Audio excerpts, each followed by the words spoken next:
Warhorse tells the charming little story of Albert, played by Jeremy Irvine, a young Englishman who, during the First World War, befriends a loyal and trusty horse named Joey, despite doubt from Professor Lupin.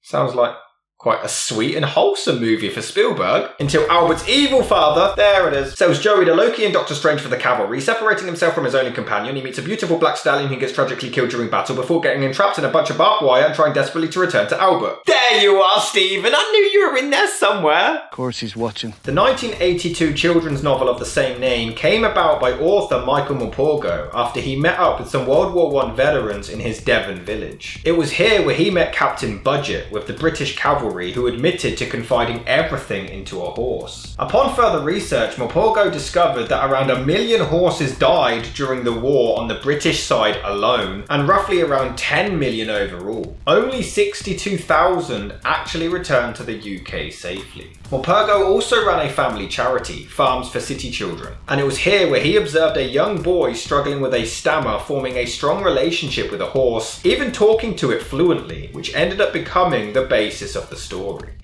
Impossible. Morpurgo spent 5 years working alongside Simon Channing Williams to attempt to get the book adapted into a screenplay, but this script would never get picked up. In 2007, it did eventually get adapted as a stage play by Nick Stafford, but the years that followed led to more attempts at a film adaptation by Morpurgo himself, Lee Hall and Rebel Guest, with the latter producing and the former two penning the script. However, they had little funding, and as the movie rights hadn't been formally sold by the author to Guest's production company, no one was being paid for their work. It's a bit rough, isn't it? It wasn't until 2009 when Disney producer, Kathleen Kennedy saw the West End production in London with her husband Frank Marshall, and they were so impressed they couldn't believe that nobody had already purchased the film rights. It was then when Spielberg was told of the story, and on December the 16th, 2009, DreamWorks officially bought the rights, and Spielberg would state, "From the moment I read Michael Morpurgo's novel Warhorse, I knew this was a film I wanted DreamWorks to make. Its heart and its message provide a story that can be felt in every country."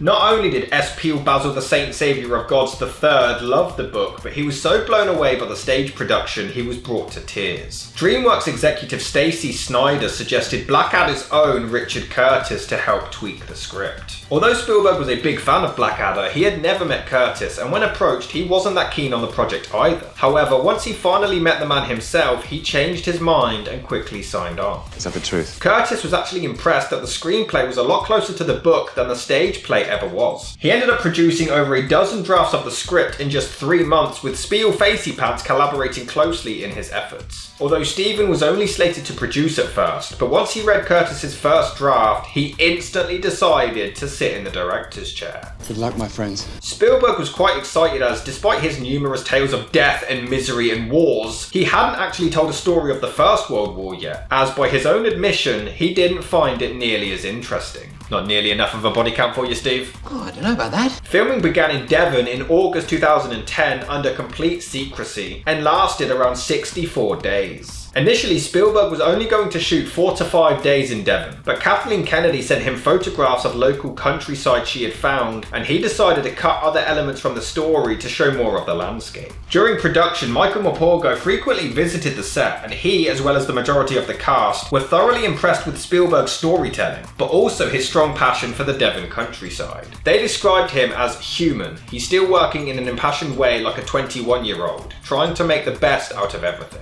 Literally. However, the movie all happened so quickly, it only allowed 3 months to train the horses before shooting could begin. 14 were used as Joey, but up to around 280 in total were used throughout the entire film. Representatives from the American Humane Association were on set at all times to ensure the animals were treated with adequate care, and they ended up receiving an award for outstanding care as a result of it. Sadly, the movie would later be sued by a former employee of the association, Barbara Casey, who claimed that a horse was actually killed on set and that they had covered it up to protect Spielberg's reputation, though there's been no evidence to confirm this. In actuality, for the scene where Joey gets trapped in barbed wire, an animatronic horse was actually used and the wire was made out of rubber. While the play used puppet horses, this used real ones, animatronics, and even CGI. And fair play, you can't even notice any CGI in the film. In actuality, Spielberg claimed that the only digital effects used were in 3 shots that only lasted around 3 seconds, and was only used to ensure the safety of the horses. Everything else really did happen in front of the cameras. Now,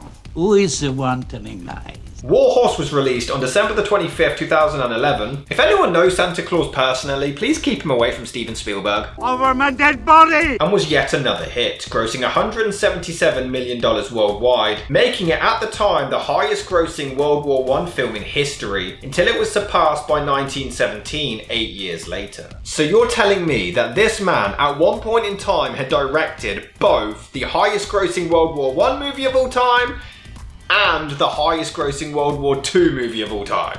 Yes, sir. The film also received widespread acclaim, going on to be nominated for 6 Academy Awards. Spielberg collects Oscar nominations like they're fucking Pokemon. And it was even selected by both the National Board of Review and the American Film Institute as one of the year's 10 best films. It was also once included in the 1001 movies you must see before you die, but was swiftly removed. So therefore it doesn't count in this series.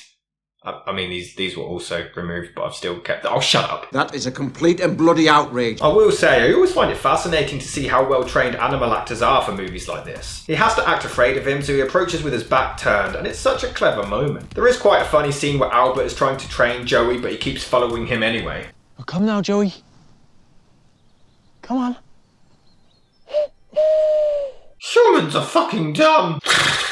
But the horse has to act scared and threatened, and it looks completely genuine. How is this horse a better actor than a lot of humans nowadays? And it does lead to quite a sweet and whimsical moment as he successfully manages to train him. It's such a sweet, lovely scene, and nothing bad is going to happen. He even risks his own life to protect him. I don't blame him. Horses are like my second favourite animal. I love horses. It's not even relevant to the review, I just wanted to say it. This is all. You can understand him confiding everything into this animal. You can tell that he doesn't have many friends, so he talks to this thing like it understands a word that he's saying. I'm gonna call you Joey. You understand? No, I'm a fucking horse. They do have a really sweet relationship. He has to prove himself, and Joey reluctantly whips him, which is so sad as he's potentially now losing his only companion's trust. But they manage to prove everybody wrong, including Lupin, who, by the way, is a massive arsehole in this. Makes me question the wisdom of the charity that urged me to rent you this place. Not only looking at you, my old pal, but that pretty little wife of yours thought you were a spark, she did. And now your son's sinking into the self-same bog that's swallowing you. Jesus, calm down. It's just a sweet story about a horse. Although his obsession does get a bit weird as the film goes along. Preparing for battle, and he ensures that he's got a sketch of the horse on him. Alright, get a bit weird. I'm sorry. But Jesus, he even manages to outrun a car! Joey's just built differently. It's so sad when he has to lose him though. The acting is incredible. But I struggle to take Tom Hiddleston seriously as a sincere young man. 30 guineas isn't nearly enough to purchase a horse as fine as your Joey. I know that. But it's all I've got. No, I'm waiting for him to just murder Albert and run away cackling. But he's even buddies with Matthew Broderick's love child and Benidorm Clumbertop. Although his death scene is actually quite emotional. And Spielberg actually told Hiddleston to play the scene as if he were his 9-year-old self in order to get him to sell the character's fear. This man's a genius. He's a race. I hope I win. I'm winning.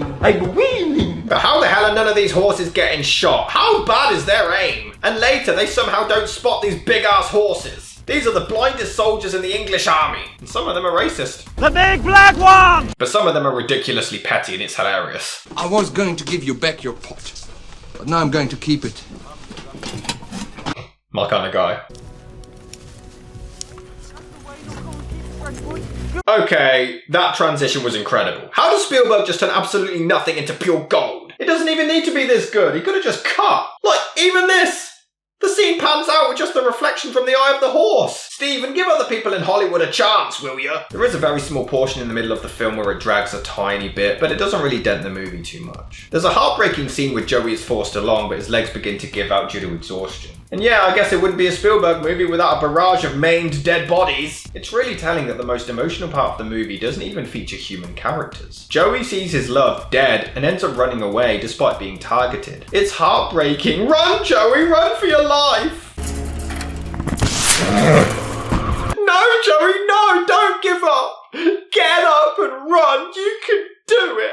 Some soldiers do end up risking their lives to save him, which is really sweet, before a blind Albert returns and has an emotional reunion with him again. It's brilliantly done. Let us remember our brothers fallen in the field, and thank God for the end of this struggle. And thank God we'll never have to do it again. But he even nearly loses Joey again before this nice rich fella, yeah, I was shocked too, sees how much he means to him and lets him keep the horse. It's a really heartwarming ending to a really heartwarming story. It's a sweet tale, a nice underdog story, and despite all of the dead bodies in between, it's a pretty chilled feel-good movie. Warhorse is yet another, in my view, underrated Spielberg movie to check out.